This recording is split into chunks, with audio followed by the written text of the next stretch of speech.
SOS Chrétiens d'Orient est une jeune association qui veut être un pont entre l'Orient et l'Occident, qui veut poursuivre cette respiration de l'Église entre le poumon oriental et le poumon occidental. Et depuis maintenant 5 ans, cette jeune association a la particularité d'envoyer de jeunes volontaires français justement dans ces pays en difficulté pour les chrétiens d'Orient. Alors évidemment, nous sommes présents en Syrie et à Maloula en particulier. Alors pourquoi Maloula? Parce que c'était la ville, le village où on parle l'araméen qui est la langue de notre Seigneur Jésus-Christ. Donc, partant de là, quand les djihadistes sont venus attaquer ce village de Maloula, la réaction de quelques Français de SOS Chrétiens d'Orient a été de se dire on ne peut pas laisser tomber ce village-là, il faut faire quelque chose, il faut se mobiliser. Ça a été donc un peu le détonateur et la création de SOS Chrétiens d'Orient. Et maintenant, depuis plus de 5 ans, eh bien, on a envoyé plus de 1000 jeunes Français qui vont passer de 1 mois à 1 an, justement, au Proche-Orient. Parmi vous, il y a plusieurs volontaires de SOS Chrétiens d'Orient. Bonsoir à toutes et à tous les chrétiens d'Orient. Ce soir, nous avons, Rodolphe et moi, l'honneur et la joie de recevoir l'immense Robert Solé, rédacteur pour le Proche-Orient, romancier, écrivain tout court. Robert, tu es là? Oui. C'est un honneur vraiment exceptionnel de te recevoir à la maison, mon chéri. Et on compte sur toi. Merci.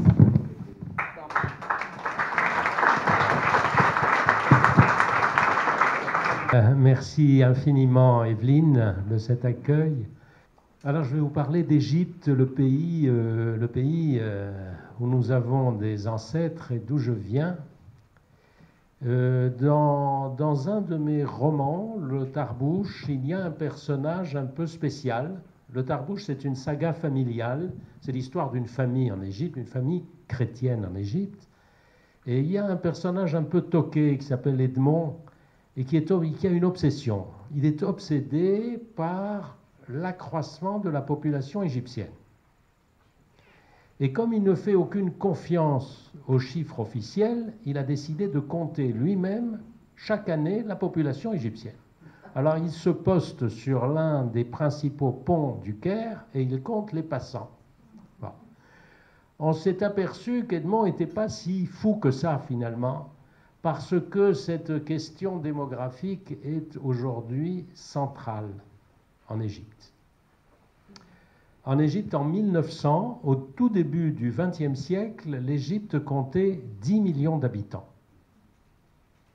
En 1950, 50 ans plus tard, l'Égypte, la population avait doublé. Elle comptait 20 millions d'habitants. Aujourd'hui, 70 ans après, l'Égypte compte 100 millions d'habitants. C'est pour vous dire que c'est une question absolument centrale. Les Coptes, c'est très important en Égypte. Alors, je ne sais pas combien ils sont, personne ne sait, personne du côté officiel ne veut savoir. Officiellement, les Coptes seraient 6% de la population. Les Coptes disent nous sommes 15-20%. Les journalistes font comme pour les manifestations, selon la police, selon les manifestants, ils coupent la poire en deux. On dit 10%, en gros. Il y aurait 10 millions de Coptes en Égypte. Bon. Les Coptes, c'est des chrétiens, c'est des Égyptiens. Ce n'est pas un produit d'importation. L'Égypte était chrétienne avant d'être musulmane. Les Coptes, ce sont les Égyptiens qui ne se sont pas convertis à l'islam. Ce sont donc des Égyptiens de souche qui ont toute leur place dans leur pays, qui officiellement, selon la Constitution, sont égaux. Tous les citoyens sont égaux, mais à partir du moment où vous mettez un article 2 qui dit l'Égypte est un État musulman, sa législation se fonde principalement sur le droit musulman, n'a plus de sens.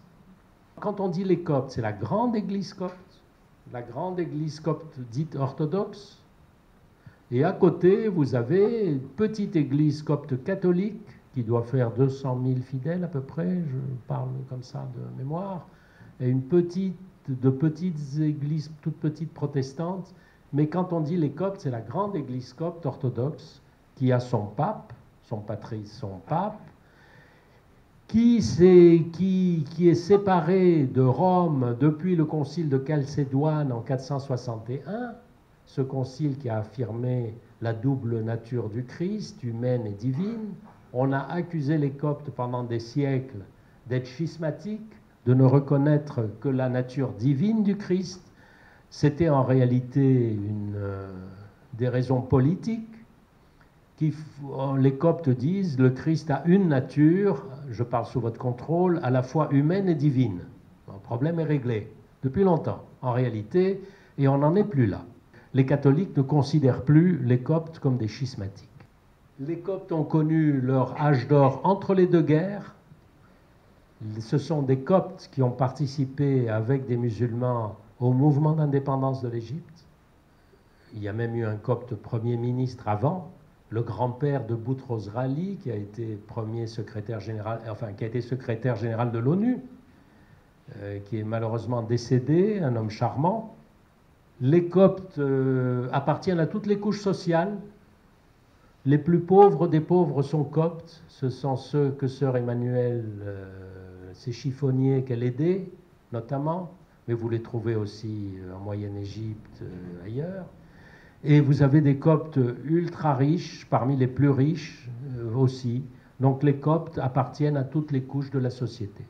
Simplement, comme ils sont discriminés et qu'ils ne pouvaient pas accéder à des fonctions, il n'y a pas de généraux importants Coptes, il n'y a pas de président d'université Copte, il n'y a pas, sauf exception, depuis peu de temps, de gouverneur Copte. Les Coptes se sont en quelque sorte repliés sur la vie civile. Il y a beaucoup de médecins Coptes, d'ingénieurs Coptes, etc. Ils n'avaient pas fait de politique. Depuis 2011, les Coptes sont entrés davantage en politique. Ça, c'est une chose positive. Ils ont voté massivement pour le président Sisi, parce qu'il leur est apparu comme un rempart contre les islamistes. Sisi qui leur doit beaucoup et qui a fait des gestes en allant, jour de Noël, plusieurs fois faire son arrivée dans la cathédrale copte. On n'avait jamais vu un président égyptien arriver en pleine messe de Noël. Quand on dit la cathédrale, c'est des milliers de personnes, c'est pas 200 personnes, c'est bon. La nouvelle capitale, les deux premiers bâtiments de la nouvelle capitale, c'est une mosquée géante et une cathédrale géante. Ce sont des gestes, ce sont des signes en direction des Coptes. Simplement, il y a beaucoup de choses qui ne suivent pas. L'administration ne suit pas. Il y a des obstacles à tous les niveaux. Vous pouvez créer une mosquée en 5 minutes, mais pour créer une nouvelle église, il faut des années de démarche.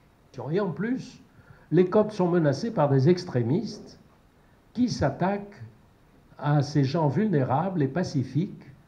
C'est très facile d'attaquer une mosquée, une église copte. On a beau mettre des gardiens, etc. On a malheureusement assisté ces dernières années à des carnages comme ça, absolument scandaleux. Alors il y a toujours la tentation de l'exil, bien sûr, mais c'est une tentation qui a déjà été réalisée. Il y a beaucoup de Coptes à l'étranger, une grande communauté copte à l'étranger, mais la place des Coptes est en Égypte, bien entendu. Et la plupart des Coptes n'ont pas les moyens, même s'ils le voulaient. Ils sont très attachés à leur pays et en plus, ils n'auraient pas les moyens de s'exiler. J'avais écrit un article, je ne sais pas si vous avez parlé d'un article, je ne sais pas si c'est celui-là. Dans Le Monde, j'ai écrit un article qui se terminait comme ça, qui disait « Une Égypte sans les Coptes ne serait plus l'Égypte, il faudrait lui trouver un autre nom. » Et je persiste et signe, et je vous remercie.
Thank you.